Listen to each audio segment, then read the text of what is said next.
If you're planning to cut back on alcohol this dry January, Recess Zero Proof Craft Mocktails are the perfect alcohol replacement.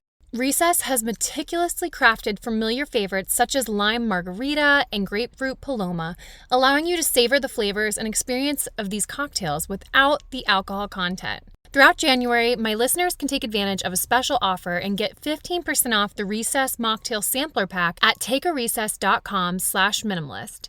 Every can of Recess boasts a lightly sparkling mocktail infused with functional ingredients and a calorie count of 25 or less. It's a guilt-free option for winding down during dry January. Again, whether it's the end of a demanding day, a dinner gathering, or simply a moment to unwind, these mocktails are the perfect choice. You won't miss the alcohol, and you certainly won't miss dealing with a hangover. Get 15% off Recess mocktails now at takearecess.com/minimalist so you can enjoy your favorite cocktails without the consequences. For a lot of my listeners, I feel like they're on a journey to simplify their lives, but they don't want to sacrifice style, which I completely understand, and that's why I was excited to partner with Home Threads. Home Threads is the perfect blend of minimalism and comfort for your home. At homethreads.com, you can discover a curated collection of sleek and functional furniture that speaks to the heart of minimalist living, from multifunctional storage to timeless design. They have everything you need to create a clutter-free and serene space for your family. As most of you know, we've recently moved, and I'm not someone to just fill up a room so that it's done and decorated. I wanted to do this with intention, and so I searched out accent chairs on Home Threads and found the perfect mid-century modern chair that really complements my space. So, embrace the beauty of less and elevate your home with purposeful pieces. Visit homethreads.com/minimalist and get a code for 15% off your first order. Home Threads, love where you live. I am someone who loyalty means so much to me. I kind of tend to stay with the same people. I want to stick there. I want to make this work. But something that has been really, really healthy for me, because that sort of mindset is, if this friendship ends, then it was a failure, is kind of what it was. So I would cling to something that didn't need to still exist. I would ignore red flags. I would push through awfulness, put my own heart, honestly, let my heart kind of be damaged and let my own heart be hurt just for the sake of saying that I was able to make it last. It's kind of who I have been in the past, because I thought an ended friendship was a failed friendship. And I've completely changed that mindset, because that's not true. That's not true. Friends was a great TV show, but it still ended at some point. That doesn't take away that it was good. Hello and welcome to the Minimalist Moms Podcast. In this episode, we deep dive into all things friendship. My guests, Amy Weatherly and Jessica Johnston, highlight the need to be intentional and say yes to invitations for deeper connections. But what does that mean? Well, in this episode, we discuss challenges that introverts face in showing their true selves and suggest taking small steps to build meaningful relationships. We also discuss friendship breakups, encouraging perspective that sees them as natural changes rather than personal failures. Authentic friendship requires showing up as our real selves and allowing others to see us. So that's what we focus on in this episode, and I can't wait for you to hear it. But before we get there, I want to share my minimalist moment / a resource that I've somewhat created. And I apologize for the redundancy for those of you that have heard me speak to this, but I can't have a friendship episode of the podcast and not talk about the time that I put my friends into tiers, TIER. It was around 6 or 7 years ago that I was finding it difficult to maintain all the various friendships in my life. I just found myself in a place where I knew that it was impossible to maintain the healthy quality in all of the relationships. And at the time, I was actually about to give birth to my son, so I knew I no longer could pour myself into all the women that I had been spending my time with. Something truly had to give. So I ended up sitting down at the kitchen table with a pen and paper, and on one side of the paper, I wrote out all of the women that I was currently interacting with. On the other, I wrote out Tier 1, Tier 2, and Tier 3. I then rewrote the names under the tiers. So based on this system that I created, the individuals in Tier 1 were women I'd want to see weekly, or at the very least, at least bi-weekly. And the women in Tier 2 were friends I'd want to see, at minimum, once a quarter. And then in Tier 3 were the women I still loved and I cared for, but I just no longer had the time to pursue. After explaining the system, I always want to say that I don't want to be perceived as a jerk, but I simply cannot share how beneficial this exercise has been for me. And I also want to say it's not that the women in Tier 3 no longer served me, and so I no longer served, I'm putting that in quotes, served them. It's more that I constantly felt like I was playing catch up when I saw them. And there wasn't enough regular contact with these people for me to feel like I could deeply invest in them. And for me, living a minimalist lifestyle places a strong emphasis on intentionality. And if I were being honest with myself, both then and now, trying to implement the system now, attempting to cultivate friendships with so many women was just no longer possible with all the roles I found myself juggling. To be honest, I was just tired of playing catch up all the time. And when you aren't seeing someone regularly, it feels like more of a surface level relationship, and I knew that's not what I wanted. So I would love to know if you've implemented friendship tiers in your life and if it's been helpful to you.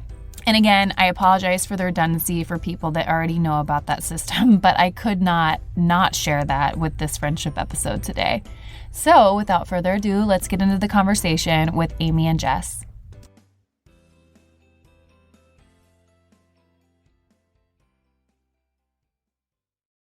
Jess and Amy, thanks for joining me today on the Minimalist Moms podcast. Yeah, thank you for having us. I'm excited to talk to you. You two have written a book about authentic friendship. I would be lost without my female friendship, so I'm very excited to dive deep into this topic today with you both. But before we get there, can you guys quickly go ahead and introduce yourselves? I don't care who goes first, but let's get some introductions going and then we'll get into our topic. Absolutely. I'm Jess Johnston. I live in Southern California. I have 4 kids. We've got 16, 14, 12, and 10. So life is a lot of driving my kids places. And actually now, newly, it's being a little terrified while my son is driving himself places.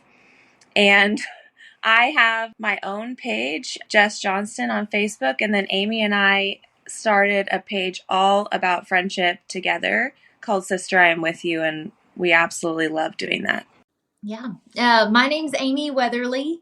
I have 3 kids. I'm in West Texas. I've only lived in Texas, but I've lived in different parts of it, and it's a big state. So, Okay, well, the question is, how do you two know each other? I stalked Jess on the internet, which is true. Amy, you want to tell this story? It is a true story. It's not as bad as it sounds. So we were in a writing group together. Like there's a big publication, and if you write for them, they kind of put you in this group. Just kind of clicked. It was a very special thing. I don't know if I've ever met a friend quite in the same way. We were meant to be friends. My writing style is different, and sort of how I approach it is different. Like I've always told my husband, because I kind of entered the writing world begrudgingly. And I remember telling my husband, I was like, listen, if I can't be myself, then I'm not going to do it. So I'm going to need my followers to know who I am right from the start. So I don't like throw them off and then be like, well, I thought she was this picture perfect, uptight. I don't know. I just didn't want to ever throw them off. So I wanted to be really just genuine and real and transparent. And Jess is that same way. She kind of writes the same way and has the same thing going on, and it's really evident through her page. And so Jess had been writing longer than I had. And so I just followed her. I liked her style. And so I slid into her DMs and I was like, hey girl, I like what you do. Anyways, and we just kind of grew from there into talking on the phone. And then one day I had the random idea to start a friendship page and asked if Jess was in, and she was like, I am. And then we met in real life, and that was it. Okay. Well, and now you have a book called Here for It, The Good, the Bad, and the Queso, which I love the little title. That's so fun. What is something that you would say here at the start you want listeners to take away from this conversation, but also readers to take away from your book? If there was one thing you wanted to communicate from the get-go. This is our second book that we've written together. Our first one's called I'll Be There, but I'll Be Wearing Sweatpants. And it's also about friendship. And I think our heart is to really turn the light on in female adult friendship and actually talk about the hard parts, the uncomfortable parts, just the how-to, the really practical stuff. It's not always straightforward once you're an adult. How do I make friends? How do I maintain friends?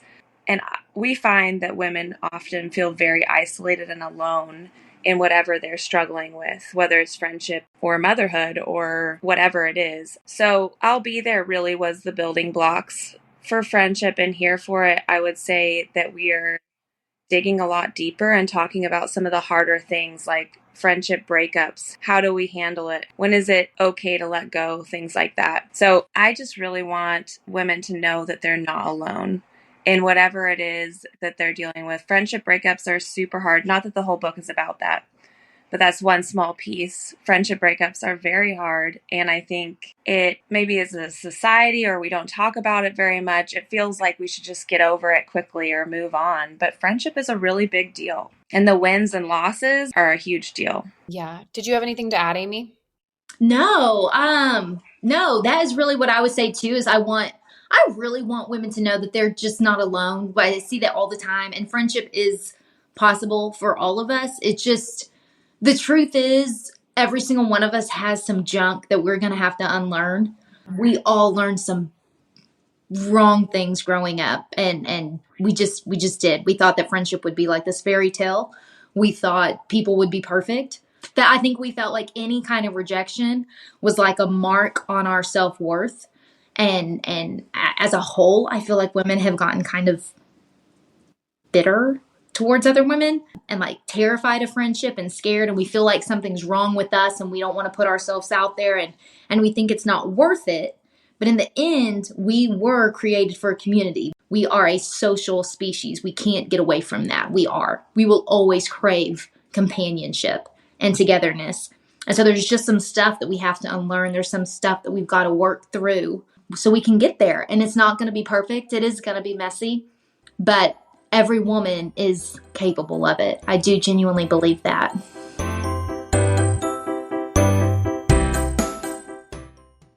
I've said it before, but even though I'm a minimalist, I still love clothes. That said, I prefer to shop quality over quantity, but I can't always afford to shop that way until I discovered Quince. Quince offers a range of high-quality items at prices within your budget, like 100% Mongolian cashmere sweaters starting from $50, washable silk tops and dresses, organic cotton sweaters, and 14-karat gold jewelry. And the best part is that all Quince items are priced 50 to 80% less than similar brands, and they're able to do this because they partner directly with the top factories, cutting out the cost of the middleman and passing the savings on to us. So I do own a couple of their flannels and their sweaters, and I'm telling you, every time that I wear these pieces out, I'm asked about the brand. Do a quick Google search for Quince, and you'll see what I'm talking about. So give yourself the luxury that you deserve with Quince, and go to quince.com/minimalist for free shipping on your order and 365-day returns. That's QUINCE.com/minimalist to get free shipping and 365 days returns. Quince.com/minimalist. A lot of people make New Year's resolutions to drink more water and stay healthier. But have you thought about upgrading the actual water that you're consuming? In previous years, I've accessed water out of my tap. Long ago, before I became more sustainable, I would use plastic water bottles. I've heard a lot of information about microplastics, lead in the water, and PFAS. A lot of it seemed to be noise until I actually started deep diving and researching for myself. Especially now that I have 3 kids, my desire is to give them a foundation of health. And being that our bodies are over 60% water, I figured that would be the easiest, most sustainable place to start. That's why I'm thrilled to partner with LifeStraw. Yeah, you may trust your water filter pitcher to make the tap safe to drink, but is it really doing anything? Most filters can't remove gross contaminants like bacteria, parasites, PFAS, and microplastics. As someone who does appreciate the aesthetics of the things that I display in my kitchen, I love this sleek, hand-blown glass design. Better filtration, better taste, better design. LifeStraw home products can be found at lifestraw.com and on Amazon.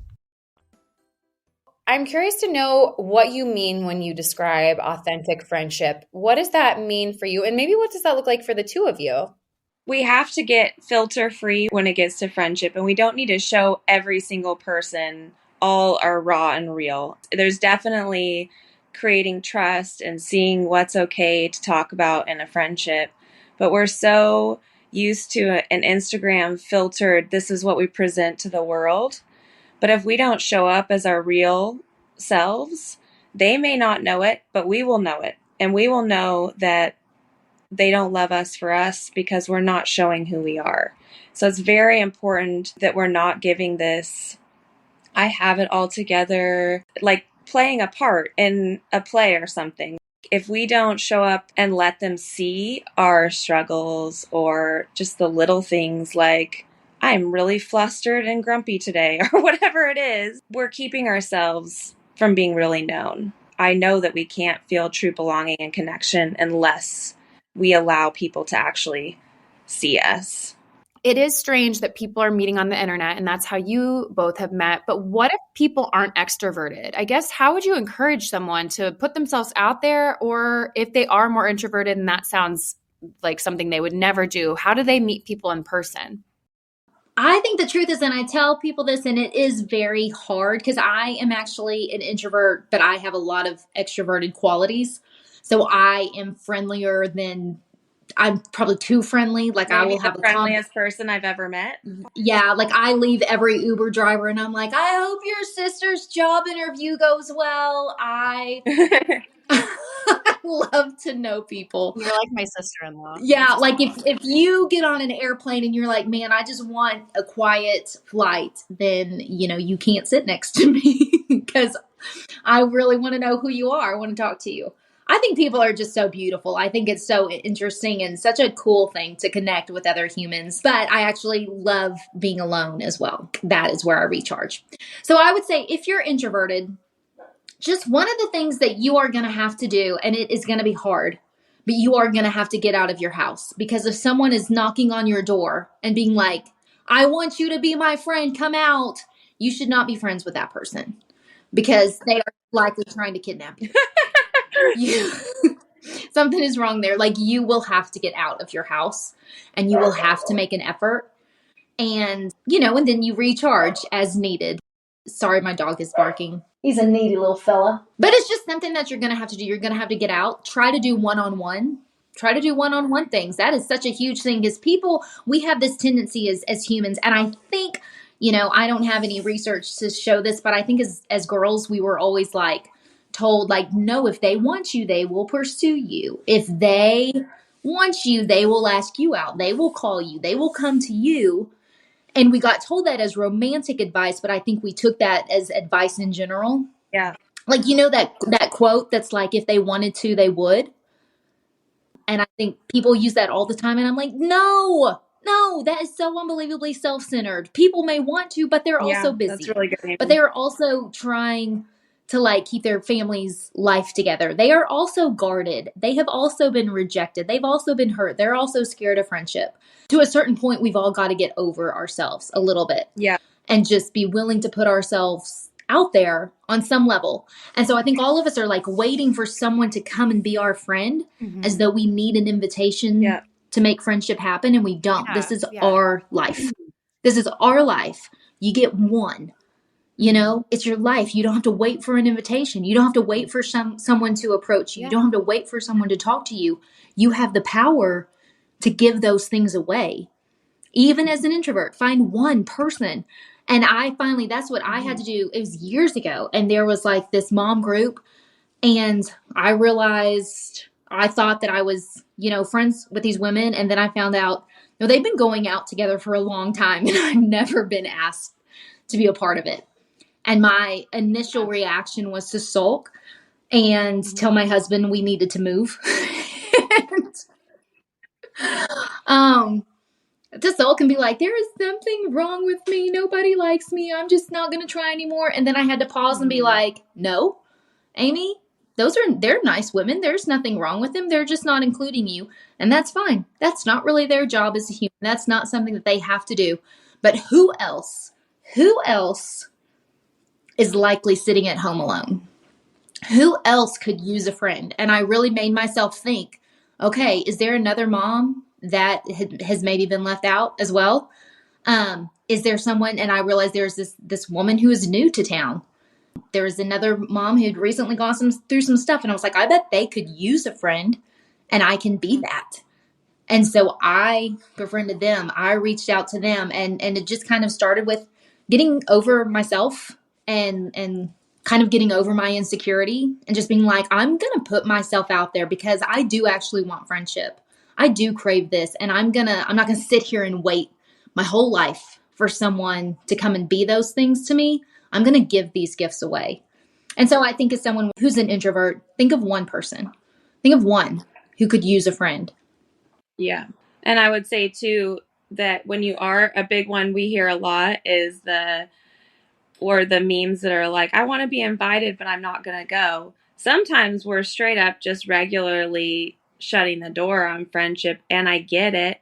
You're run ragged. You only have so much to give. I totally get it, but you have to be intentional. You have to say yes to invitations. Not every single one, but you do have to make the time in order to have deep friendships. Yeah, I think that's a thing. If you're not showing up, I have some people in my life that you will extend the invite, but then they don't ever come. And I can continue to do that. But at some point, it's like, okay, you're only going to get so much back from me because I've been building with the other women. And that's fine. But when that person feels like, hey, I haven't been included or I'm not as close, maybe look at your behaviors and see how you've contributed to that. Because you're right. Sometimes I don't want to show up, but it's like, I want those friendships to be healthy. Yeah. And so it's kind of like even showing up to the gym. Some days you don't want to do it, but you want to be healthy long term. Yeah. And so you put in the time and effort. Yeah. And it doesn't have to be like a 4-hour thing. It can be short, right?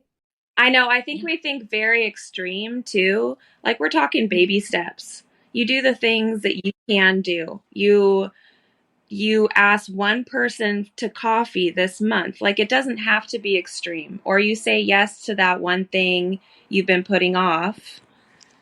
You just have to make steps, or you get, years get down the road and you're like, I never made time for friendship. It just happens quickly. Yeah.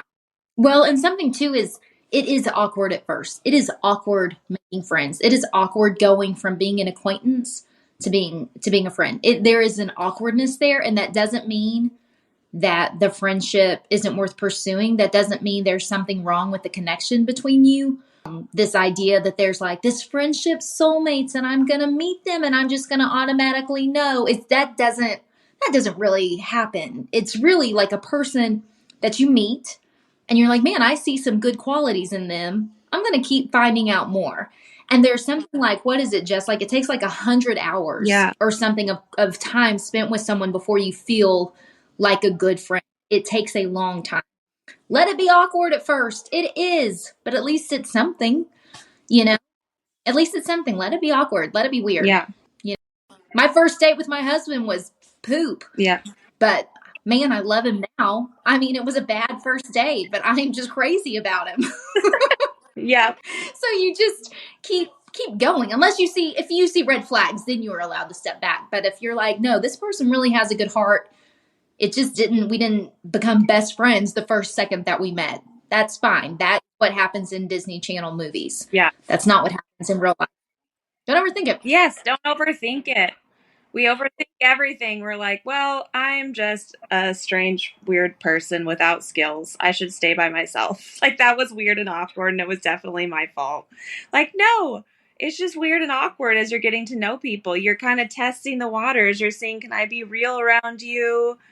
Do we have stuff in common? That's completely normal. Just forge ahead. Yeah. And like we're terrified of people to think we're weird, but I've just gotten to a place in my life because I am kind of weird. I'm kind of quirky. I'm kind of awkward. And I don't hate those things about myself anymore. Because you know what? At least I'm living. Like at least I'm putting it out there. I'd rather be weird, have other people think I'm weird, but me no, I was just being my genuine self. I was just having a good time. I was just enjoying life. I was just trying to connect with you. If that didn't work for you, okay. But I'd rather be weird than rude. I would rather be weird than alone. So I'm just going to go out there and live my life and be myself, take it or not. Yeah. Yeah. I also think, gosh, so much to say. We could really talk for quite a long time about friendships because this is something I'm really passionate about. But I would say one thing I've noticed in the last few years, I homeschool my daughter. I found myself in several different groups or co-ops over the past few years. And one in particular, I have never really felt like I fit in there. Yeah. Not every place I go to, I have to find my tribe, quote unquote, but also on the side of playing devil's advocate. even if you think someone's different, once you get to know them, you may have a lot more similarity. So I say that, but also maybe don't fall off too soon because you could be missing an opportunity. But also I understand if you haven't found your tribe everywhere, and that's totally fine. And don't force it. I don't want it to not be organic. Totally. I think there's just a big part of just kind of accepting. Just acceptance is so huge, and being like, okay, you know what? I accept that we are never going to be best friends. I sort of accept that closeness might not ever happen here. And I accept that I will not have a seat at every table. And you shouldn't. Because the truth is, if you're really being yourself, you're not going to belong everywhere. Yeah, that's good. And you shouldn't. There are some tables where you probably shouldn't belong. And just being like, I'm going to love you. I'm going to put that out here. I hope you eat. No, I'm going to walk away to go sit at my table. It's okay not to belong everywhere. But again, like, I think we're so insecure that we look at that and we're like, oh, I didn't belong there. There's something wrong with me. Oh, I didn't feel comfortable there. There's something wrong with me. No, there's nothing wrong with you. Those just weren't your people. Be friendly, offer. But if you've tried multiple times and you're like, man, it's not there. I always tell my kids, I'm like, you hold your head high. You hold your head high, be kind, and have fun. These are just things that carry us all through life. It's okay. Every table should not be your table. If you're really being yourself, you won't belong everywhere. Yeah, that's a good word. I want to go back to, again, the reason I have you on here is because I think it's so important to, when considering an intentional life, our friendships are a huge part of that. And I want to be as intentional as possible. All that to say, I want to go back to with intentional friendships. Sometimes you're right, they do break up. Sometimes our friendships are just for a season, or sometimes we find that we have nothing in common with someone anymore. So what happens during those friendship breakups? How would you encourage someone that might be struggling with that right now? Man, I think we probably both have something to say about this, but first of all, it's okay. It's normal sometimes. We have to stay in our lane, and we need to keep doing the life that we're meant to walk in. And sometimes our paths just diverge. They just start to head different directions, and we can try and cling to a friendship because out of loyalty and out of the past, and be like, this doesn't make sense. We're just kind of clinging to each other. But sometimes your paths just kind of separate. And I think what's difficult, if I'm honest and vulnerable here, is that you don't really ever know. You don't know in a friendship if at some point, if you're going to be friends for life or if it's for a season. And sometimes it can surprise you. And there's a lot of different reasons. Sometimes your values don't line up anymore. Sometimes it's just a natural, like I was talking about, you just start to head different directions. But I think it's very helpful if we accept that doesn't mean we failed. And that doesn't mean that the friendship was worthless. It doesn't mean the friendship was a failure if we start to part ways. And it's okay. Sometimes we need to, like you're talking about being intentional. I think it's important to look at our life and say, okay, who are the people around me that I'm meant to walk with in this season? What friendships are healthy for me right now? Because our lives don't stay the same. We go through, my kids aren't little anymore, for example. My kids are now in high school. I'm not just staying at home anymore. I'm working. Like, things change. And sometimes we need to evaluate our life, because also we have limited time to invest. So we have limited time to invest in friendships. So it's important to be intentional about who we're investing in. And sometimes it doesn't even mean breaking up with a friend. It just means I'm not investing as much time in this friendship because we're not really on the same page anymore. And I am going to invest in this friendship over here that is really healthy in this season, if that makes sense. What about you, Amy? Well, something I've really come to do, and it's been so healthy for me. I am someone who loyalty means so much to me. I kind of tend to stay with the same people. I want to stick there. I want to make this work.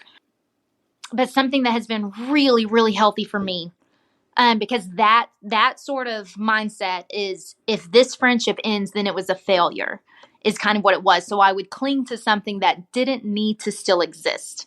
I would ignore red flags. I would push through awfulness, let my heart kind of be damaged and let my own heart be hurt just for the sake of saying that I was able to make it last. It's kind of who I have been in the past, because I thought I thought an ended friendship was a failed friendship. And I've completely changed that mindset, because that's not true. That's not true. Like, Friends was a great TV show, but it still ended at some point. That doesn't take away that it was good, you know? So I've kind of looked at not letting how long did it last be the marker for it, but how healthy was it? Was it good when it was good? Then just let it be that, and let that be enough. That's the point, is that it was good. And so instead of like forcing these friendships and clinging to these things that weren't, which in the end was exhausting for me, I think it made me clingy. I think it made me a jealous friend.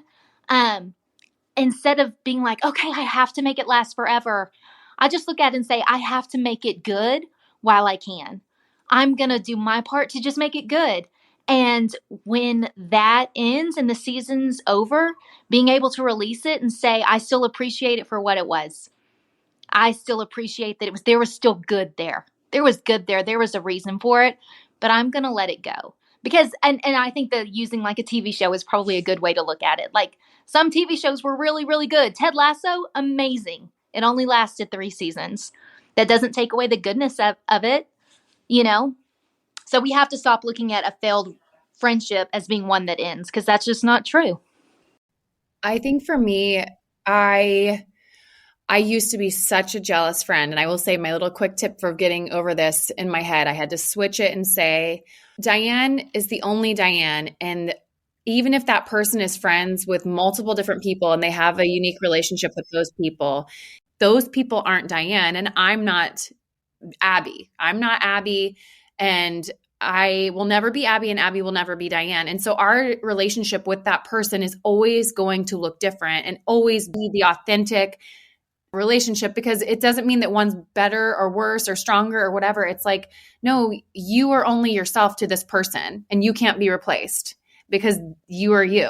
I love that. Does that make sense? Yeah, I love that. That's a really good perspective to have on it. Yeah, because I would get so jealous. I'm like, oh, why does this person have a new friend? But now in adulthood, looking at that, I have these friends that were so pivotal for me for seasons. Like someone I'm thinking of in particular, and I know she's probably listening to this and she'll know who she is. But like I would meet her every Saturday morning for Bible study. And we did that for years, even after I had my second child. And now we don't see each other as often, and we are in different seasons. And I find myself jealous because I'm like, I want to know you. I want that still, but it just isn't realistic. She has an infant. I have a 9-year-old. Like we are just in different seasons. And so I find that jealousy creeping back in, because I'll see the things that she's doing with other friends, and nothing bad happened. There was no falling out. It just simply is, we are not in the same season right now. And I just have to remind myself, you can always open that door again. Maybe it's not even over. Maybe when you have older kids, you guys can all get together for coffee again. And I don't know. So I think reframing things in your head too, maybe it's like a comfort that I give myself, but it really helps me to reframe some of the stuff. Yeah. Because I think I've been a jealous friend in the past too. And that's something I've learned kind of to go from like this scarcity mindset of, well, they only have enough time and love and attention for me. Yeah. And kind of switching it to be like, no, Amy, they can like multiple people. This is not a mark against you. This is not something that you've done wrong. Let them go. Because the truth is, if you really love somebody, and friendships, you have not made a vow with this person. You have not formed some kind of contract. You have not made, anything like that. It's just a friendship. I want them to be happy. And if they're happy, but they've started playing tennis with this new group, but I hate tennis to my core, you know what? You go play that tennis, girl. I hope you're happy. I hope you're happy. And the door over here is still open on my end, but I'm not going to do something that I truly hate.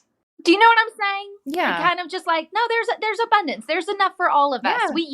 You go and you love your people. And I've had friendships like that where I thought, dang, we're not close anymore. We're not even friends anymore. And it broke my heart. But the door was never closed all the way. It was just kind of shut. And that door has opened back up on multiple places. But it took like kind of me getting to a healthier place to again just kind of accept that right now this is where they are in my life. This is where I am in their life, and just accepting that for what it is. I think it's really good. You should talk about how we only have the bandwidth for a few. What's the number of close friendships, and how you realize, like, with some friends, they have sisters that are filling those spots. They just don't have or as much left over or available. It doesn't have to do with me. Yeah, there's this study by this guy named Dunbar who was studying chimpanzees, and he was studying sort of chimpanzees and the way they would break off and form new groups and kind of how that all worked. And then he translated it to humans. And so what he found that his studies were, we only have so much energy. We only have so much time. This is it. We got 24 hours in a day. That's it. We can only give as much as we are capable of giving. So he found that on average, we're only able to keep about 5 people at that very top tier. That's going to include our spouse. That's going to include our parents, our siblings, our very best friends, our kids. At the top, there's only room for 5, which is a very small number of people. And then after the 5, we're going to have room for about 15 close friends. So this would be maybe if you were having a birthday party or something like that. These are not people you're keeping in contact with every day, but regular contact. And then after 15, it jumps to like 150, like people, like acquaintances, people that you kind of know. And then it jumps to like 2,000 faces and names that you're able to recognize. So it helped me infinitely when I realized that, because sometimes I don't have any sisters. I don't have any cousins that I'm close with. So my top 5 is more open than most people's because I just don't have that. But I've got one friend that I love her so much. She has 4 sisters that she's close to who will always beat me out. They will always beat me out, and they should. She's got a mom that she's really close to. So me getting in her top 5 is going to be really hard because she just doesn't have the bandwidth for it, you know? And sort of kind of realizing, like, because a lot of hurt comes from when we are in somebody's top 5 and we fall to like the 15 group. There's a lot of hurt there. But now that when I recognize those numbers, I can just go, Amy, you're probably number 6. It's fine. She just doesn't have it in her right now to put you in that top spot. And that's okay. This is not a mark against her being a bad person. And this is not a mark against you being a bad person. This is just something that happens. Just accept your place and water elsewhere if you need to water elsewhere. But that was so instrumental to me to kind of let things go and learn to be somebody's number 6 without hating them or making it, into some big deal that it's not. Yes, absolutely. Just that reframe of your brain is so helpful. And again, I think I did that out of maybe grasping for straws of trying to I had to reconcile or justify, but actually there was truth in that. I didn't need to overly justify it because I was like, this is just true. And the Dunbar scale has been also very helpful to me when managing relationships, and just never burning bridges is as important as we can. And we can I want to have you guys back for another conversation on maybe more of the negative elements of friendship. So let's make sure we get that on the books for the new year, because I would love to talk to you guys again.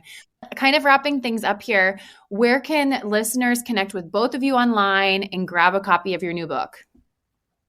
Do you want to take it, Amy? You can find our book pretty much anywhere. Barnes & Noble has an exclusive cover that only you can get there. So Barnes & Noble is honestly a really cool option. It's going to be on Amazon. It's at Walmart.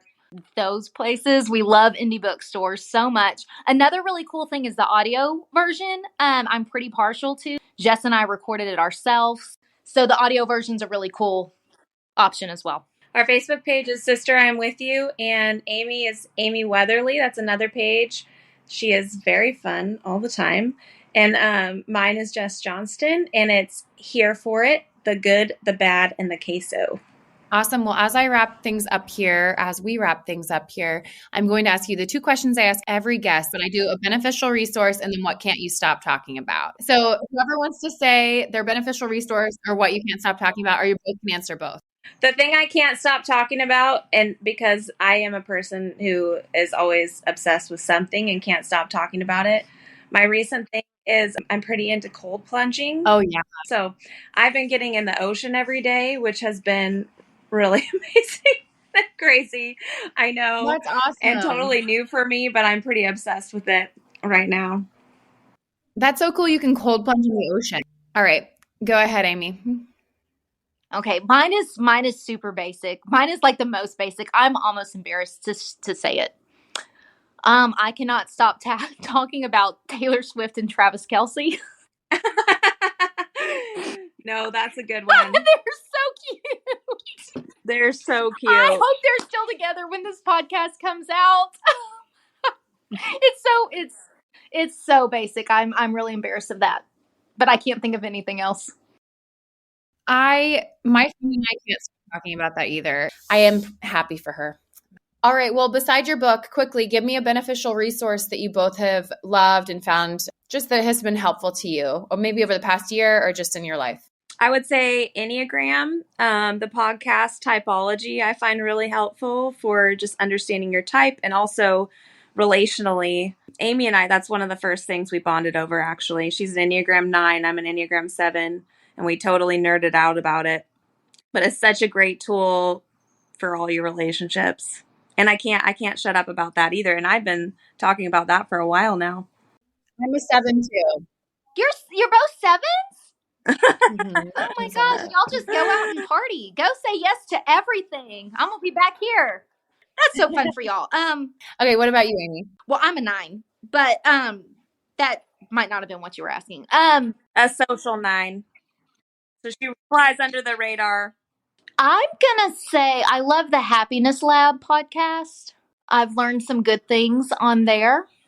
I will include that in the show notes and I will start listening to it because who doesn't want to be more happy? Okay, I was like, does that hurt you to mention another podcast? No. Okay. There's room for everyone here. And it's also in a different category. There is room for everyone. Well, ladies, thanks so much for joining me today. I hope people grab a copy of your book. And I definitely want to have you back because we could talk about friendship for much longer. We just barely scratched the surface. So thanks for joining me today. Thank you so much for having me. What did you think of the episode? I hope you enjoyed the conversation. To learn more about today's guest, including links, resources related to everything discussed today, visit the episode page at minimalistmomspodcast.com, where you can find the entire podcast archive, as well as my book, Minimalist Moms: Living and Parenting with Simplicity, or other ways to connect or work with me online.